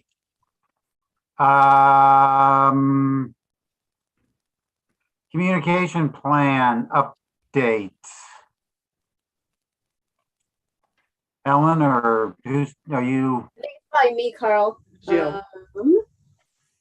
So what's first on there? I don't have my agenda in front of me. Got Engage Missoula. Engage survey. Missoula. So Yeah, which you provided the link for. So right, and so the full report that has been downloaded from Engage Missoula. We actually had the survey up for an additional week. We anticipated bringing it down on April 8th, and it was up through the 16th. Leslie and I worked to do another push through a variety of means to just get that survey in front of folks again. And, using Facebook and email, we asked Jessica to also do a push through Engage Missoula again to all the people that are actually registered with Engage Missoula, just letting them know that survey was coming to an end and we wanted to get additional feedback. I am about to share my screen with the summary essentially for the categories in that survey. So 956 people are aware, and I believe, although I haven't heard back from Jessica in the mayor's office, and she's kind of the technical guru with the Engage Missoula, I believe the aware means they're actually, you know, registered. If they're informed, then they visited our particular survey. So 504 people actually visited the MRA Engage Missoula survey, and 212 people actually participated in the survey. So I've listed essentially the 6 categories that are the same categories that you'll find on the tax increment financing informational graphic that was produced by Six Pony Hitch for MRA. We have our attainable housing, our infrastructure, parks and trails, economic vitality, historic preservation, and public buildings and facilities. And those really align with the city of Missoula's strategic goals. And, you know, a lot of them cross into separate different categories of the city of Missoula's strategic goals. And these also are obviously, you know, the primary project types that MRA can be involved with per Montana State Urban Renewal Law. So you can see the percentages summarized there as far as definitely agree and then agree. So very high percentages.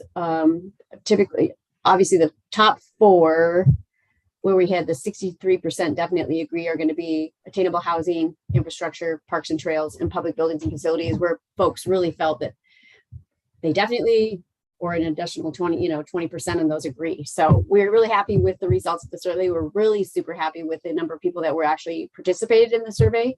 And so we just wanted to provide the summary and then the detailed report that's linked to your agenda to the board. Okay. Using these, I know Ellen plans on, you know, using these moving forward. She plans on bringing to the board, you know, the strategic plans for the districts, and ERD 2 has already been approved by the board.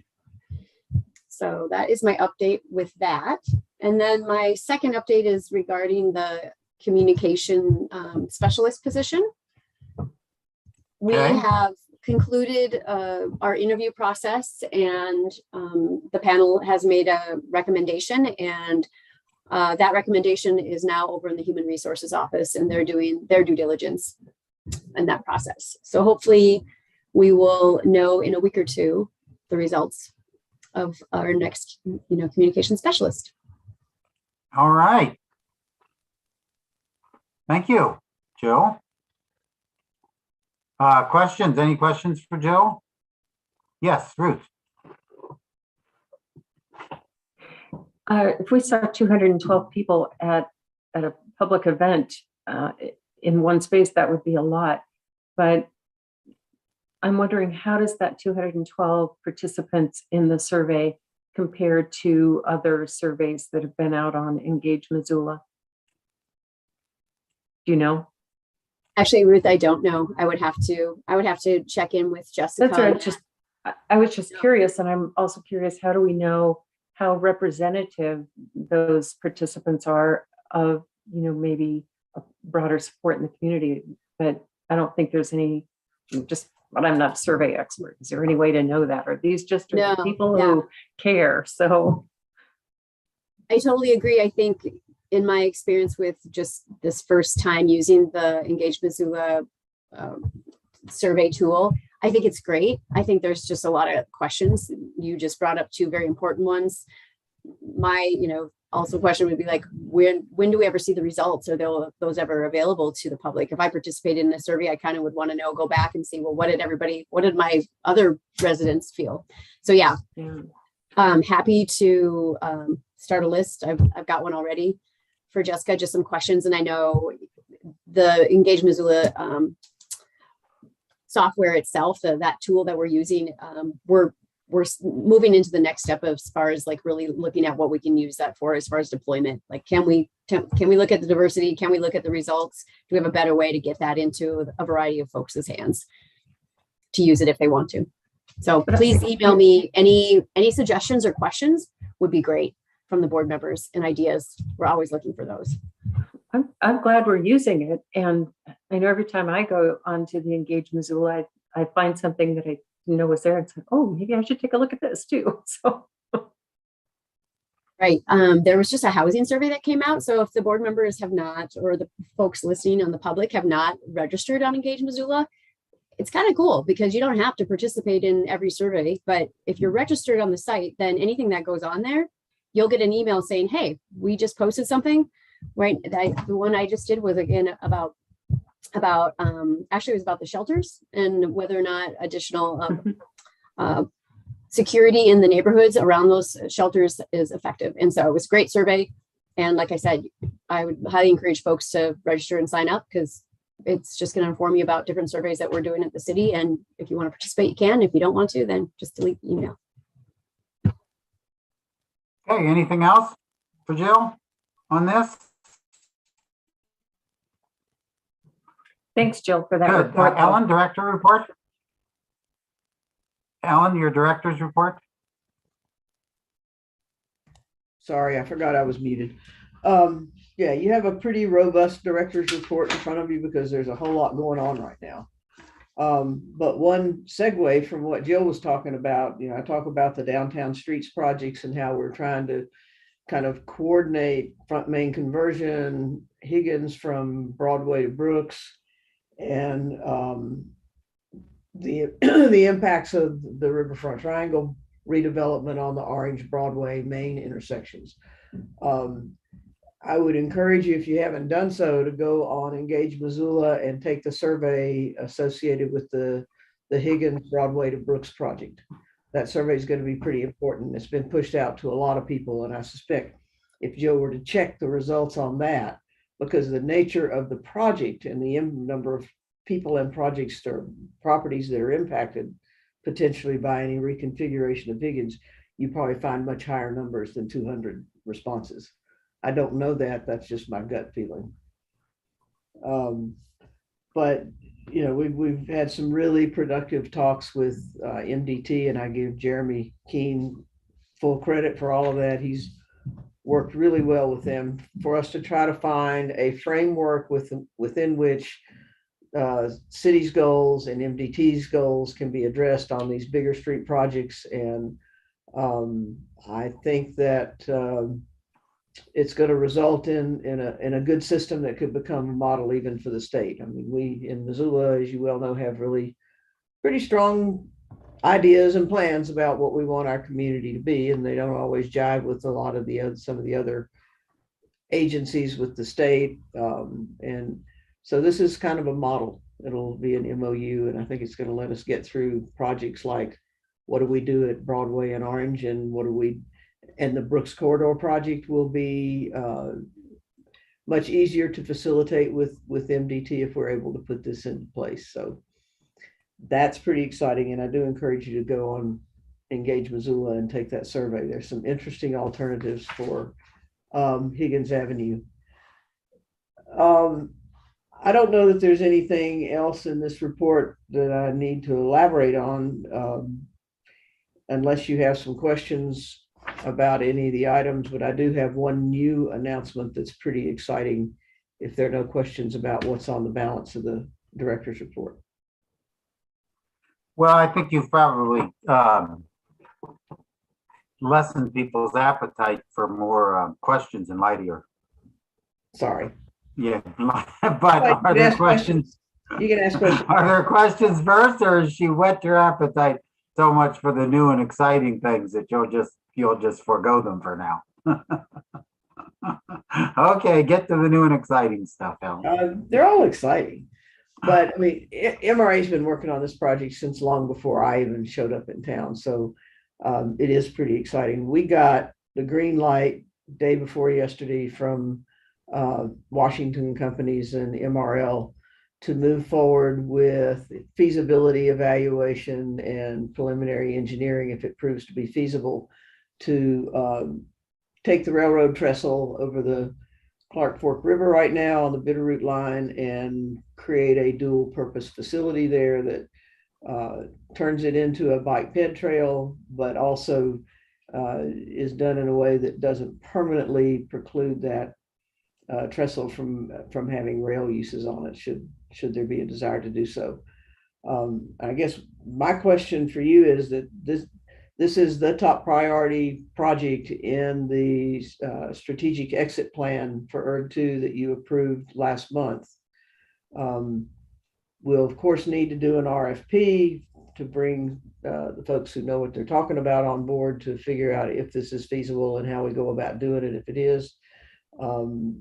If the board is comfortable with the fact that we've identified this already as the top priority project in the district, for staff to go ahead and move forward with issuing an RFP, or would you rather us come back to you in May and ask you to direct us to issue an RFP?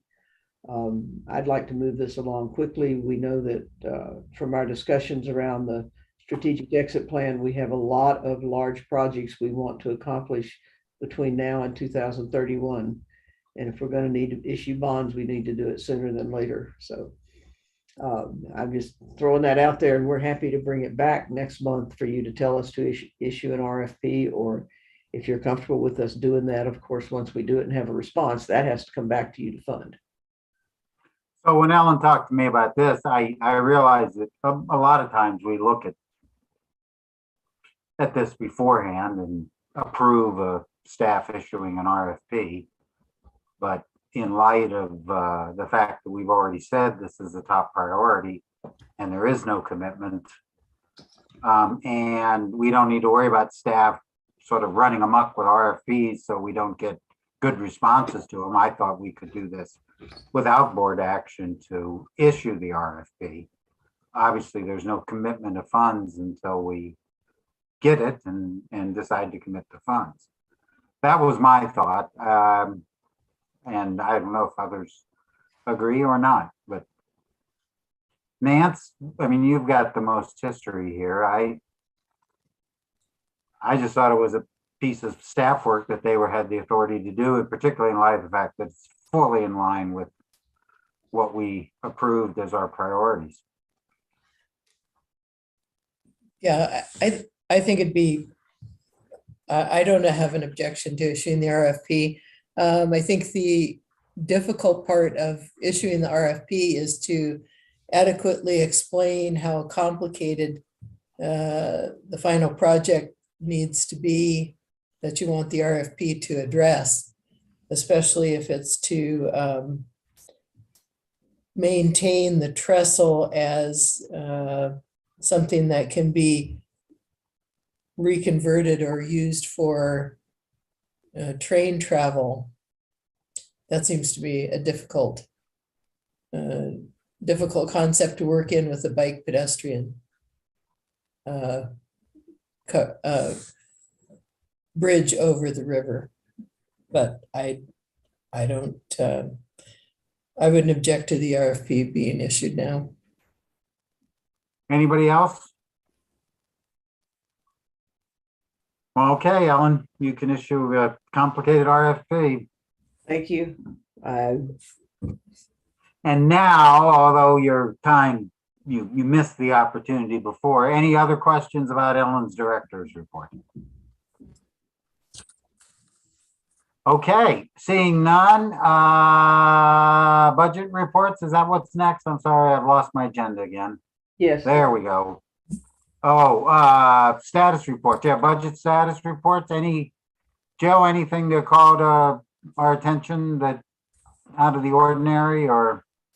I don't have anything in particular to call your attention to. My memo is attached to the front of that report, so I'm just happy to answer any questions you might have. Okay, any questions for Jill on the budget status?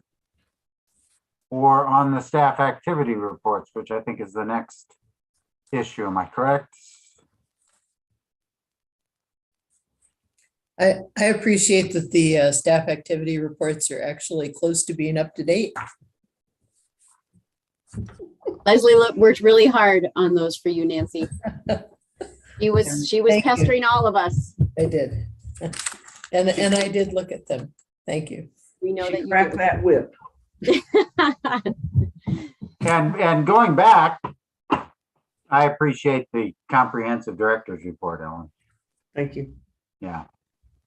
I know some months that's hard to get to us but it's really valuable. You know, it's really interesting. We still have the Downtown Master Plan Implementation Committee that meets once a month. And we went around the room and had, or the virtual room, and had everybody on the committee talk about what they were doing that affected or was in, dealt with the downtown master plan. And we filled up an entire hour. I mean, it was, there's so much going on downtown and so many pieces, parts of that plan that are being worked on by different groups and different entities. And I mean, we don't have to sit around now and say, oh, what's our next project we're going to try to get through? It's, can we keep up with what's underway right now? So these efforts have been hugely successful. Okay. I think that's the end of the agenda, but we do have committee reports on the agenda. So I guess in line with that, Ellen, do you envision a working, have you been able to talk to the mayor's office? Do you envision a working group with the Fox site changes to the agreements, or going through the agreements, or double checking the agreements? I think we're a ways away from that, because I think that Dean and Sadek are still doing their due diligence to find out, are they going to be able to make this work, and what changes might need to be made to the agreements. And yes, I do see the working group coming back together at some point, but not in the next month. Okay. Good. I would like to challenge myself to get the work done to bring the TIF working group back together to look at another urban renewal district. And we had talked about doing District 3, but I really believe that with all the pressure that's going on in North Reserve Scott Street right now, we need to tackle that one in all likelihood. Okay. Well, that's fine. I think that's probably a good idea. When we talk about doing that, when you talk about doing that, we'll talk about whether or not we want to keep the same people on there, or a couple of new people want to participate in that, which we can talk about later. I think we can do that over email, I'm sure. And the only other thing about that is that fits in with that is that I just want to let you know I will be gone in May. So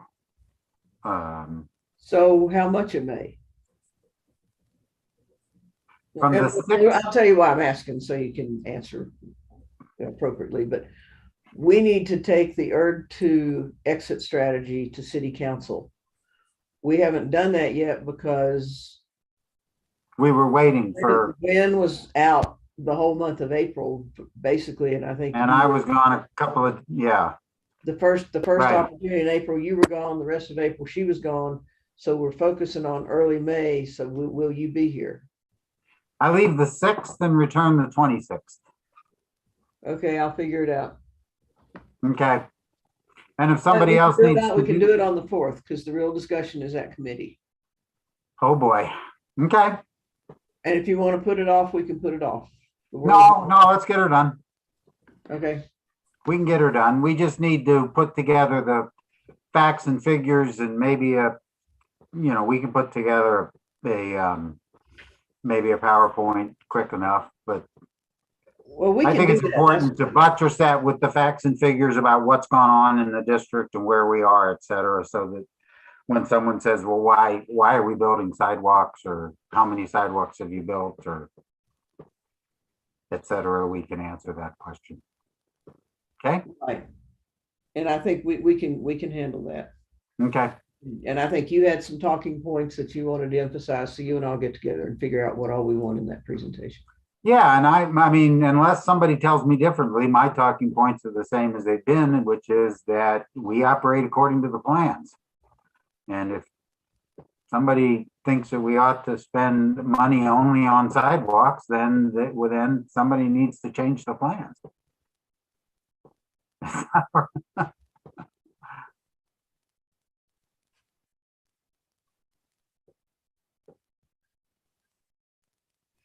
Okay, I'll do a referral next week. All right, when would that be? May 4th. But that would be a committee? Yeah. So what time is that? We don't never know. I mean, if you've got some times that don't work for you, if you'll let me know what they are, they will often. Yeah, I think I've got something. Well, I probably do the Board of Investments over the phone, so I'll let you know. Okay. Yeah. Yeah. It turns out that even being retired, it's hard to leave for a few weeks. What the hell? Hope you're going somewhere fun, since you're not going We to tell are. us. We You're gonna are. leave us in suspense on this. Well, we're off to Italy for 3 weeks.